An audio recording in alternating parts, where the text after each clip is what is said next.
Yep, it's that time of year again. E3. I know I did a pre-E3 video, but I really can't stress enough that this is the first time I've actually been excited for E3 beyond Nintendo since my high school days, which was about 7 years ago for those wondering. I've wanted to do a proper E3 coverage video for a while. I only intend to cover games that interest me personally, or are noteworthy for some other reason, so if there's a particular game you wanted me to talk about that I don't cover, it's because I'm just not interested in it. And there's a small chance I've forgotten something just because of the sheer volume of games here. And I think it's best to tackle this in order, once again starting with EA. My interest in the EA conference going in was whether they were going to show more of Anthem, which they did, and whether or not they intended to do anything with the Dead Space franchise for the 10th anniversary, which unfortunately they didn't. Damn shame, too. Dead Space is one of my favorite game franchises of the last console generation. It was right up there with Assassin's Creed for me back in the day. Outside of Nintendo stuff, obviously. Now, Anthem, on the other hand, has had my attention for quite a while. Despite all the snark and cynicism surrounding EA as of late, and the bit of falling out the BioWare fanbase had with them after the supposedly grossly unpolished Mass Effect Andromeda, which I personally didn't play, I find myself genuinely looking forward to Anthem. While I wish more of the game was shown during E3, I was pleasantly surprised by what was presented to us during the conference. I've got a bit of a thing for customizable power armor in games, an itch that very few games seem to capitalize on. Couldn't tell you why. The only game in recent memory that came close to scratching this particular itch was Fallout 4, in which I spent a great deal of time exploring the world in search of new armor frames and plating to assemble my own Hall of Armor. Unfortunately, Fallout 4 had a fairly limited selection of different armor you could acquire, so I wasn't able to get as much out of it as I would have liked. Anthem looks like it's specifically designed to appeal to my hunger for customizable power armor, and from what they've shown, it plays well to boot. Until I see more, I can't exactly call myself hyped for the game, but it's certainly a guaranteed purchase on my part. You can really tell that Anthem is where a lot of the development focus was, and even if that's the reason why Mass Effect Andromeda suffered in quality, I'd say in the end it'll probably have been worth it. Plus, they've confirmed that there's no pay-to-win stuff or loot boxes, which, while not exactly praiseworthy, is a pretty big step for EA, I reckon. I skipped the rest of the EA conference, by the way. Literally just searched for Anthem and Dead Space coverage on YouTube. Now, what surprised me the most this E3 was Microsoft's conference was actually good! Yes! Microsoft, I know! It's fucking crazy, right? I certainly wasn't expecting it. It was just a game after game after game with little to no interruptions. If they'd just dropped the stage show entirely in favor of a pre-scripted video, it'd basically be a Microsoft's take on Nintendo Direct. There's actually quite a lot that garnered my attention here. Not a whole lot in the way of exclusives, so I don't exactly see myself going out to buy an Xbox. Probably. But the games they got to make an appearance in the conference were staggering in both quality and quantity. Even though I don't own an Xbox, Halo Infinity caught my attention just because I'm an old fan of the series. I quit after Reach. My interest in it basically is just limited to wanting to know what the gameplay will be like, and that's about it. Same goes for Gears 5. I've always been interested in the Gears series, but just never played it for one reason or another. Even back when I owned a 360. But that's enough about games that I'll probably never play. Let's talk about the shit that's at least on the table for me to purchase. First thing that caught my eye was Kingdom Hearts 3. I honestly wasn't expecting to hear anything about this game until I did the Square Enix conference or Sony conference. Never thought I'd see the day. I'd only be more surprised if it got a Persona 5 port. Metro Exodus looks right up my alley. I've actually owned 2033 and Last Light for a few years now, and I've just not gotten around to actually playing them. So this seems as good a time as any. I know it's not strictly horror, but it does play to horror themes, which we certainly don't get enough of these days outside of indie games. Devil May Cry 5 got announced as well, and while I'm not yet a fan of the series, I gotta admit that the trailer did do a good job at getting me interested. The Devil May Cry franchise, along with Bayonetta 1 and 2, are games I very much want to get into before the sequels come out. And this isn't even mentioning Cyberpunk 2077. Okay, I'm not one for getting interested in games that don't feature gameplay in their trailers, but I think CD Projekt Red is competent enough that this warrants our attention. While I'm immensely curious to see what the gameplay will be like, I'm very impressed by what they've shown by the setting. The world looks richly detailed and lively, and it has a visual aesthetic you don't really see too much these days. so it's well worth looking forward to in my opinion. And lastly, for the game shown off primarily during the Microsoft conference that interests me, is Sekiro. Shadows Die Twice by From Software. It's not exactly a secret I'm a big fan of From Software's works. Despite my cynicism towards Dark Souls 2 and 3, I've got nothing but respect for their lead director Miyazaki. I generally feel like From Software at their best when they're working on new IPs. This is why, of the existing Soulsborne games, Demon Souls, Dark Souls, and Bloodborne are my favorites, and not the aforementioned numbered sequels. They're not flawless games, obviously, but one of the biggest issues is the combat design. Major mechanics such as parrying and blocking get thrown out the window against most enemies and bosses, save for the odd humanoid. Thankfully, Bloodborne was an exception to this arbitrary selection of bosses that can be parried, so hopefully we can expect more of that from Sekiro. Ideally, the game will let you take full advantage of your abilities in all combat scenarios. If there's one additional change I'd like in particular, it's that they should avoid having bosses that don't fit in the screen. Especially ones that really depend on you being able to see their wind-up. Because there have been several instances in Bloodborne and Dark Souls 3 where you can get just splattered against the wall by such bosses. But overall, I'm pretty excited for the game, and it looks like it'll be a nice change of pace from the usual From Software fare.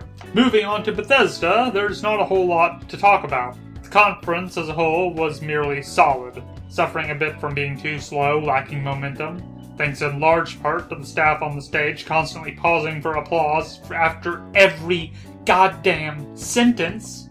I'm not exaggerating, by the way.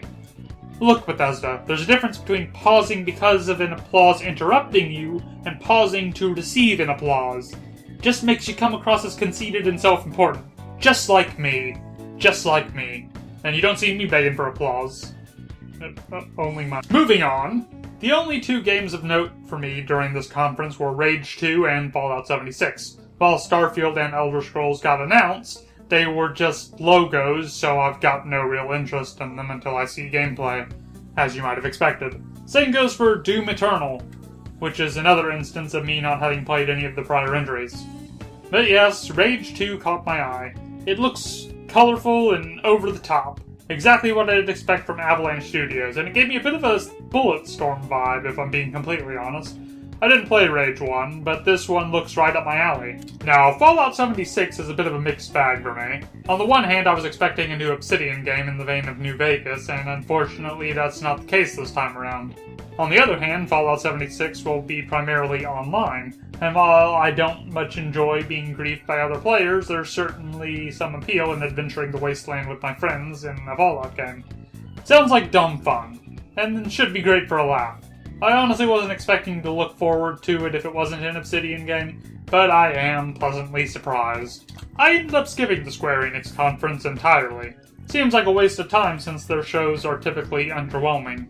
From what I heard, it featured the same Kingdom Hearts trailer as the one shown at the Microsoft conference, and the only other thing of note that was announced was a Final Fantasy XIV and Monster Hunter World crossover event.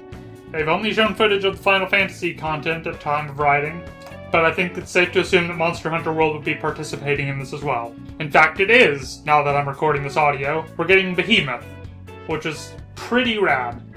I'm more surprised that Monster Hunter World didn't get any announcements during any of the other conferences, honestly. Ubisoft did a bit better with its presentation, I reckon. I'll buy it with only one game I care about. Assassin's Creed Odyssey is easily the most appealing Assassin's Creed game I've seen in a long-ass time. I'm not entirely certain about the new direction they're going with this heavy focus on player choice and RPG elements, but I suppose it's better than letting the series stagnate. As far as settings go, Greece has me about as excited as I was to climb the architecture in Assassin's Creed 2 and Brotherhood. At the conference I was probably looking forward to the most outside of Nintendo was, in fact, Sony. And while I wouldn't exactly call myself a Sony fanboy by any stretch of the imagination, I do think that up till now they've been fairly reliable in delivering pretty solid press conferences. Nowhere near Nintendo levels of quality, but they're still usually at least competent. As my tone may imply, this one wasn't up to their usual standard. In fact, I'd go as far as to say this conference was barely better than EA, if only by virtue of it still being aimed at gamers over investors, and actually featuring more than one game that's worthwhile. The biggest issue with the conference was the pacing. It was all over the place. It started in a church-like fixture for the reveal of The Last of Us Part 2's gameplay, and was then moved to a different room or building for the remainder of the show, and whether or not this was an enjoyable experience for those attending, I couldn't say, but for those of us watching the stream, it basically just left us hanging for 20 minutes. And they didn't exactly have a ton of games either, though I can't exactly fault them for it since they said that up front. All the same, I can't help but feel it's a bit of a misstep that they showed all of their games at the previous two E3s and haven't had much in the way of new titles to offer since. All the more so since most of those have been released. I have a few positives to say though. Despite the small roster, they did manage to get me more interested in games I previously was indifferent towards. Last of Us Part 2 is one of them. I'm personally of the opinion that The Last of Us didn't need a sequel. Well, not a direct sequel at any rate. In an ideal world, The Last of Us 2 would have told the story of a completely different set of characters in the same world with minimal ties to the original cast apart from maybe an offhand nod toward it. What we got, though, is a direct follow-up with Ellie taking the lead role. I don't exactly know the direction the plot is going this time around, but the gameplay we saw, if it actually represents the final product, does seem promising. Though admittedly, if it comes to the choice between two zombie games, I'm definitely leaning more in the camp of Resident Evil 2's remake. A remake of a much-loved PS1 game in the style of Resident Evil 4, with the engine and UI of Resident Evil 7. Yes, please! Ghosts of Tsushima would be interesting if it weren't for it being yet another Sony cinematic action game. Granted, it has a samurai theme, but that's not exactly unique when seen alongside the announcements of Sekiro Shadows Die Twice and Nioh 2, which are far more appealing to me in terms of creativity. As a fan of Sucker Punch's previous game series Infamous, I really hope the future gameplay reveals will win me over. The only game that really grabbed my eye was, in fact, a new one. Control by Remedy Software is easily one of the most compelling and unique games announced at the Sony conference, though it's not exactly an exclusive. It's by the developers of Alan Wake and Quantum Break, so I'm sure we're in for a real treat. Oh, and I'm actually interested in the new Spider-Man now. Looks like they're going to have a Sinister Six type deal, and I'm totally down for that. Looks fun, and I've been looking forward to a good new superhero game for a while, since they've kinda died out since the second console generation, with the exception of Gravity Rush 2, I guess. Now, all that's left to talk about is Nintendo. Overall, I think the Direct was solid. I was bursting with excitement at times, and let down with the lack of certain reveals, like Metroid Prime 4, but, that's fine. There was more than enough as is, and I can totally understand them not wanting too many titles competing for attention when you've got a system seller like Smash Bros. On the table.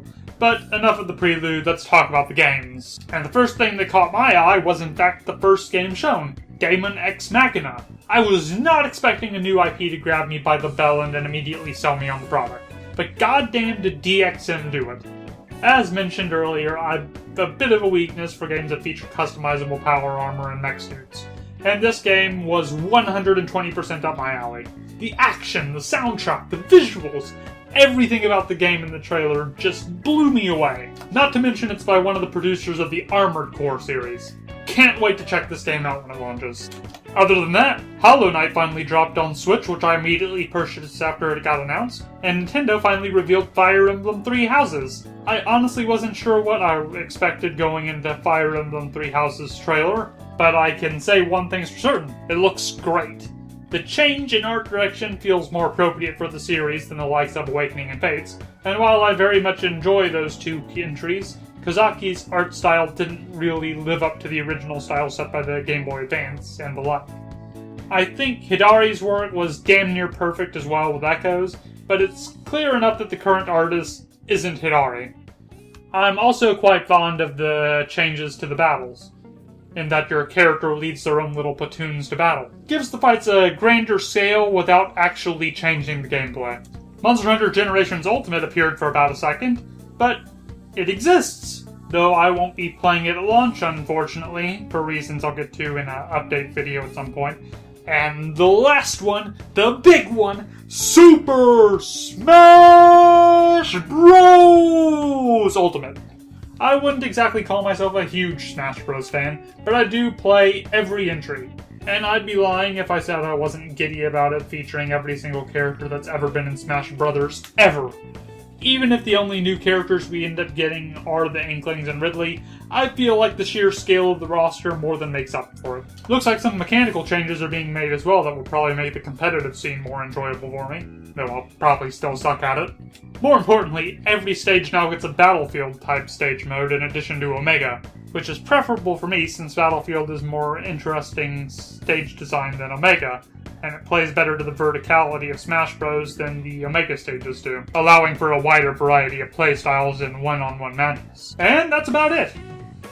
Whew, that was a lot to cover. Been trying to work on bigger projects, so don't expect a critique for a while. I also need to give you guys an update video, so keep an eye out for that. I hope you all enjoyed my E3 videos. If you enjoyed this video, be sure to like and subscribe. Or don't, I'm getting kinda apathetic about that at this point because of YouTube. Have a great night, and I hope this video lit a fire under you.